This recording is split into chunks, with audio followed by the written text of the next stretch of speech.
There is a special kind of museum stopping by Moline this week in just a couple of days. It's called the Mobile Museum of Tolerance, and its purpose is so positive it will move you in many ways. Lisa Paula from the Moline Public Library is here to share what's happening on Wednesday at your library. Lisa, how cool is this for Moline and the whole Quad Cities? Well, as a Moliner originally, you know how cool it is to have these things in Moline. And at our public library, we believe in collaboration and partnership across communities. So we're very pleased to be part of the Out of Darkness Quad Cities project that is really bringing to light what happened in the Holocaust. And again, how do we educate our young people as we're losing these survivors of the Holocaust? I know. To understand it. You know, we've had several of those folks through the Quad Cities telling their stories.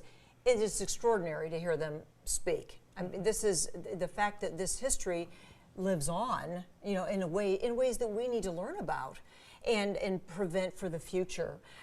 So I want to talk about Out of the Darkness. That whole umbrella campaign, project, collaboration. Yeah, tell us about, let's start with that, okay, Lisa? Sure. There are several community partners, and we kicked off at the Putnam Museum at the beginning of the month, and we had guest speaker Mr. Gino Berta, whose family did help hide people during the Holocaust. That was their way to be an upstander and not a bystander.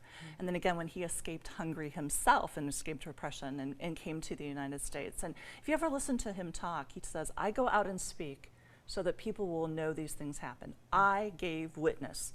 You must now be the upstanders. He has this thing he says too, he says, you know, none of us chose who we were going to be born to. You know what? Isn't that the truth? I think about that nearly every day. The fact that those of us who were born in this country, let's start with that, right? Right. We have some images of what this moving museum is about, and it's moving. It's literally moving. It literally is. It's not stuff on shelves sitting out on tables. No. This is I guess it's a bus, right? It is a bus, and it's a bus designed with some other folks on it besides, you know, our Holocaust survivors like Simon Wiesenthal, whose center provides the funding for this. This is going all around the state of Illinois. It looks like a little theater. It is like a theater. Yeah. So instead of the artifacts you would see perhaps in most museums, it is interactive films. They will show one film on Anne Frank that is more suitable for our middle schools and families, and then one on high school level about ordinary people. Who were the bystanders? Who bought into the propaganda? And who were the upstanders and became the heroes and the people that we hear the stories from now? And then try to inspire our own youth to make their positive difference in the community.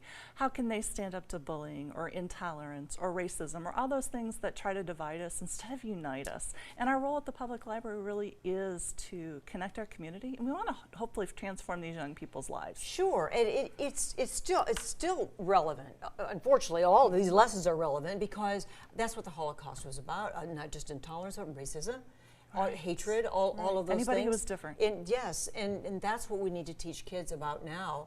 And I think there are a lot of opportunities for that, but this is a beautiful chance for it. So this is something that you just can observe for a while, Lisa, or can you move in and out of it quickly, like if you visit the display on this week? For our public, you're going to move in and out of it at your pace. The films themselves, there's two, they'll be alternating, they're about 10 minutes long, and then they have a educator on board to help facilitate. We do have several of our schools coming for field trips. Oh, neat. Those will be longer experiences, much more intentional conversations with the students and the activities that they will participate with. So these times and dates that we're going to give folks here, that's going to be here Wednesday from 10 to 6 and Thursday from 10 to 6 and Friday from 10 to 4.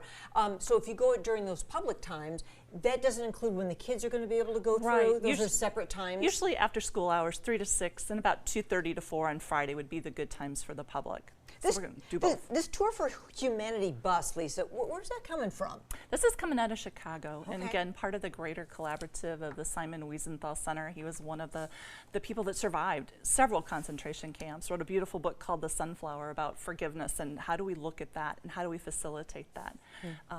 In particular, he went after and tried to find the people who arrested Anne Frank and come to terms with that. So he had a lot of background, and then he devoted his life in the center that has its name, and now it's funded throughout the state of Illinois. Public libraries, public schools can invite this tour with the educator in to share that message, hopefully inspire our young people. Yeah.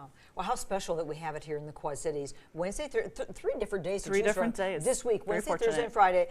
Friday. This Tour for Humanity bus, which is here for this mobile museum of tolerance. It will uplift you, and I think the favorite thing I've just heard you say, Lisa, is that we need to teach kids to be upstanders, not bystanders, when we see wrong in the world.